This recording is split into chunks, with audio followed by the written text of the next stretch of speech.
एक महात्मा जी जब शरीर छोड़ने लगे तो अपने शिष्यों से कहे, जब मैं शरीर छोड़ूंगा तो सीधे वैकुंठ जाऊंगा, और जब तक हम वैकुंठ न पहुंच जाएं तब तक हमारे शरीर का संस्कार न करना।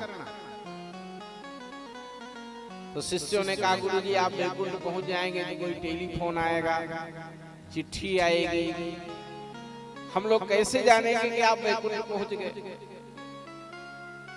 तो गुरु जी ने कहा कि ये मंदिर का घंटा अपने आप बजना शुरू हो जाएगा जब मैं वैकुंठ पहुंच जाऊंगा, शंख अपने आप बज उठेगा, समझ लेना मैं वैकुंठ पहुंच गया।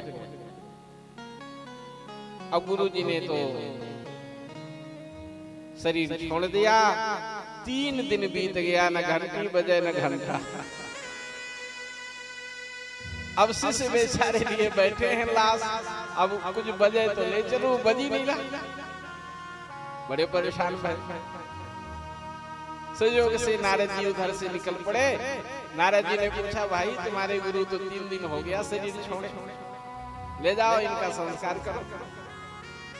शिष्यों ने कहा, महाराज बड़ी दुविधा में फंसा हूँ, गुरु जी ने कहा था घंटी घंटा बजेगा, ये कुछ बज रहा नहीं है, अब हम लोग परेशान हैं, क्या करूं? नारद जी ने विचार किया, महात्मा ने अगर ऐसा कहा था तो जरूर कोई रहस्य है इसमें।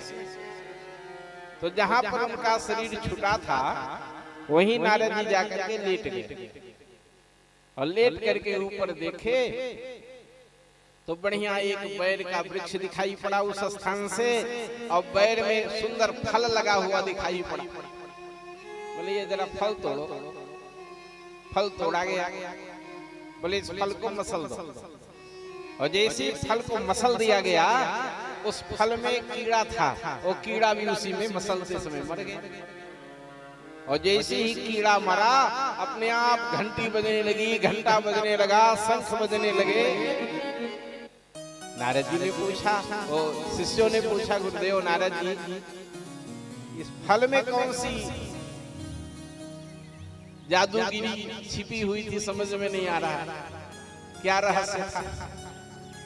नारद जी ने कहा, आपके गुरुदेव वास्तव में योगी थे और उनका कहीं भी मन नहीं लगा हुआ था संसार में, वो अनासक्त थे, पर शरीर छूटते समय उनकी दृष्टि फल में चली गई और फल के प्रति उनके मन में लोभ आ गया, इसलिए मरने के बाद वो फल के कीड़ा बन गया, और अन्यत्र कहीं मन लगा नहीं था, इसलिए जैसे ही फल का कीड़ा नष्ट हुआ अपने आप वो वैकुंठ पहुंच गए और घंटा बजने लगे।